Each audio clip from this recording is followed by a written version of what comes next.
केंद्रीय मंत्री धर्मेंद्र प्रधान का पुतला फूंककर हम सब लोगों ने विरोध दर्ज कराया है, क्योंकि नीट 2026 के अंदर 22 लाख नौजवानों का भविष्य खराब करने का काम बीजेपी की इस भ्रष्ट सरकार ने किया है।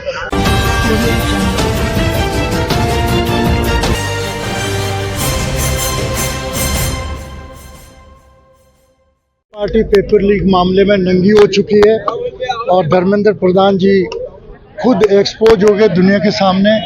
इसलिए धर्मेंद्र प्रधान जी और भारतीय जनता पार्टी को हिंदुस्तान और स्टेट लेवल पर जो है इन 22 लाख विद्यार्थियों से माफ़ी मांगनी चाहिए। देश की 140 करोड़ जनता से माफ़ी मांगनी चाहिए। बच्चों को दोबारा तैयारी करने में जो खर्चा होगा 1-1 लाख रुपए 22 लाख छात्रों को दिया जाना चाहिए, अन्यथा भारतीय जनता पार्टी इस्तीफा दे, सरकार इस्तीफा दे। धन्यवाद। नीट में जिस प्रकार का भ्रष्टाचार भारतीय जनता पार्टी के लोगों ने किया है और लगातार उन पेपर माफियाओं को बचाने का काम भारतीय जनता पार्टी के लोग कर रहे हैं, उनकी कथनी और करनी में फर्क है। नौजवान लगातार रोजगार मांग रहे हैं और नीट जैसे एग्जाम में 22 लाख जो नौजवान है उनका भविष्य के साथ खिलवाड़ किया है। आपको बताना चाहता हूँ, पिछले 10 वर्ष में 89 एग्जाम में पेपर लीक इस भाजपा की गवर्नमेंट में हुआ है और 48 एग्जाम दोबारा इनको कराने पड़े। तो युवाओं के साथ लगातार कुठाराघात करने का काम ये लोग कर रहे हैं। यही लोग जो नहीं सहेगा राजस्थान का नारा देकर, नौजवानों को बरगलाकर, नौजवानों को झूठे झांसे देकर सत्ता में आने का काम किया है, आज उसी की राजस्थान की धरा पर पेपर लीक होता है। तो निश्चित तौर पर नौजवानों के साथ इससे बड़ा कुठाराघात हो नहीं सकता। कांग्रेस पार्टी का कार्यकर्ता हर दम में हर समय नौजवानों के साथ उनकी बातों को, उनके मुद्दों को उच्च स्तर तक पहुंचाने का काम करेंगे। वैसे भारतीय जनता पार्टी के लोगों में नैतिकता बची नहीं है, लेकिन हमने धर्मेंद्र प्रधान का पुतला जलाया है।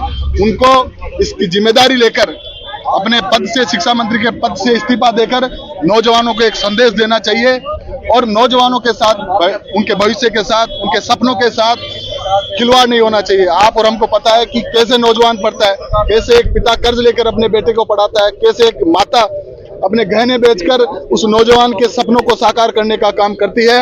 और पेपर लीक के नाम पर नौजवानों में निश्चित तौर पर एक मनोवैज्ञानिक दबाव आया है, आर्थिक दबाव आया है। उस दबाव को नरेंद्र मोदी की गवर्नमेंट को झेलना पड़ेगा। आने वाले समय में देश और प्रदेश में यही नौजवान इस भारतीय जनता पार्टी की दोनों सरकारों को उखाड़ फेंकने का काम करेंगे। शहर कांग्रेस कमेटी की ओर से केंद्रीय मंत्री धर्मेंद्र प्रधान का पुतला फूंककर हम सब लोगों ने विरोध दर्ज कराया है, क्योंकि नीट 2026 के अंदर 22 लाख नौजवानों का भविष्य खराब करने का काम बीजेपी की इस भ्रष्ट सरकार ने किया है। मैं इनसे पूछना चाहता हूं कि 2024 में भी नीट का पेपर लीक हुआ था। आज उनके दलालों को, पेपर माफियों को क्या सजा मिली? मात्र सीबीआई जांच के नाम पर लिपापोती करने का काम करते हैं। आज निरंतर पेपर लीक होने के बावजूद 26 में भी पेपर लीक हुआ है। मात्र सीबीआई की जांच के नाम पर ये लिपापोती करने का काम ये लोग करते हैं। इसलिए इस भाजपा की भ्रष्ट सरकार का हम सब लोगों ने विरोध दर्ज कराया है, क्योंकि आज 22 लाख बच्चों के अभिभावकों को किस प्रकार से उन्होंने आज संघर्ष करके उनके बच्चों को पढ़ाया होगा।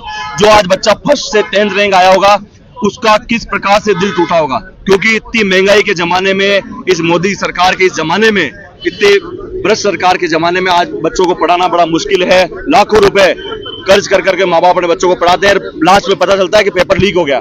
तो मैं इस भाजपा सरकार से कहना चाहता हूँ, नौजवानों की राजनीति करते हो, उनके नाम से लोगों को बरगलाने का काम करते हो, इनको इंसाफ दो और जो माफिया, पेपर माफिया, इनके पीछे उनको सामने लाने का काम करो।